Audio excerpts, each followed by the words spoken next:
ಹಿರಿಯರು ಹೇಳಿದ ಮಾತುಗಳು ಭಾಗ 2. 29. ರಾತ್ರಿ ಊಟದ ತಟ್ಟೆ ತೊಳೆಯದೆ ಬಿಡಬೇಡ. 30. ಎಂಜಲ ಕೈಯಲ್ಲಿ ಊಟ ಬಡಿಸಬೇಡ. 31.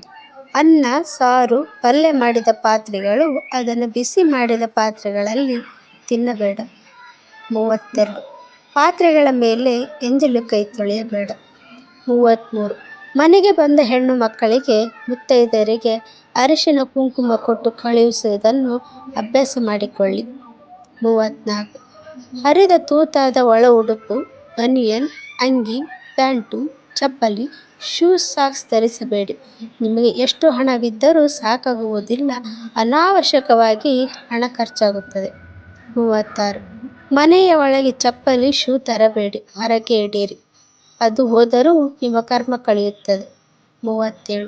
ದೇವಾಲಯ, ಮಠ ಮಂದಿರಗಳಿಗೆ ಹೋದಾಗ ಅಕಸ್ಮಾತ್ ಚಪ್ಪಲಿ ಕಳೆದರೆ ಬದಲಾದರೆ ನಿಮ್ಮ ಕರ್ಮ ಕಳೆಯಿತು ಎಂದು ತಿಳಿಯಿರಿ.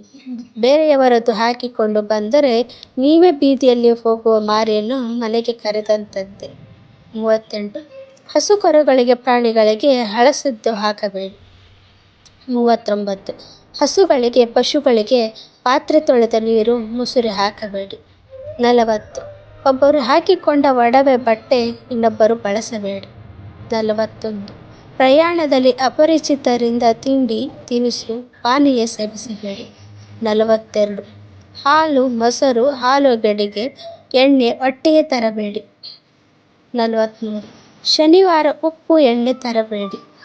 44. ಅನಾವಶ್ಯಕವಾಗಿ ಹೆಚ್ಚು ಚಪ್ಪಲಿಗಳನ್ನು ಖರೀದಿಸಬೇಡಿ. 45. ಮನೆಯಲ್ಲಿ ನಿಂತಿರುವ ಗೋಡೆ, ಗಡಿಯಾರ, ಕೈ ಗಡಿಯಾರ, ಹೊಲಿಗೆ ಯಂತ್ರ, ಸೈಕಲ್, ಸ್ಕೂಟರ್ ಕೂಡಲೇ ದುರಸ್ತಿ ಮಾಡಿ ಇಲ್ಲವೇ ವಿಲೇವಾರಿ ಮಾಡಿ. 47. ಭಗವಂತನಲ್ಲಿ ಏನು ಬೇಡಬೇಡಿ, ಬೇಡಿ ಭಿಕ್ಷುಕರಾಗಬೇಡಿ, ನಿಮಗೆ ಬೇಕಾದಾಗ ಸಿಕ್ಕೇ ಸಿಗುತ್ತದೆ. 48. ಅರ್ಹರಿಗೆ ದಾನ ಮಾಡಿ, ನಿಮ್ಮ ದಾನ ಗುಪ್ತವಾಗಿ ಇರಲಿ. 49. ಮಠ ಮಂದಿರಗಳ ಸ್ವತ್ತು, ಹಣಕಾಸು, ಒಡವೆ ವಿಷವೆಂದು ತಿಳಿಯಿರಿ, ಅದನ್ನು ದುರುಪಯೋಗ ಮಾಡಿದರೆ ಶಿಕ್ಷೆ ನಿಮ್ಮ ಬೆನ್ನ ಹಿಂದೆ ಇರುವ ನೆರಳಿನಂತೆ ತಿಳಿಯಿರಿ. 50. ಯಾರನ್ನೂ ಆಡಿಕೊಳ್ಳಬೇಡಿ, ನಿಮ್ಮನ್ನು ಹೊಗಳಿಕೊಳ್ಳಬೇಡಿ. 51. ನಿಮ್ಮ ಅಧಿಕಾರ ಶಾಶ್ವತವಲ್ಲ, ಬೇರೆಯವರನ್ನು ಬೆಳೆಯಲು ಬಿಡಿ, ಅವರಿಗೆ ಗುರುವಾಗಿ. ಮೇಲಿನ ವಿಷಯಗಳನ್ನು ಜೀವನದಲ್ಲಿ ಅಳವಡಿಸಿಕೊಳ್ಳಿ, ಬದಲಾವಣೆ ಕಾಣಿ, ನಿಮ್ಮ ಮನೆ ಸ್ವರ್ಗವಾಗುತ್ತದೆ. ಶುಭವಾಗಲಿ. ನಮ್ಮ ಈ ಮಾಹಿತಿ ನಿಮಗೆ ಇಷ್ಟವಾದಲ್ಲಿ ಪ್ಲೀಸ್ ಸಬ್ಸ್ಕ್ರೈಬ್ ಮಾಡಿ, ಲೈಕ್ ಮಾಡಿ, ಕಮೆಂಟ್ ಮಾಡಿ, ಶೇರ್ ಮಾಡಿ.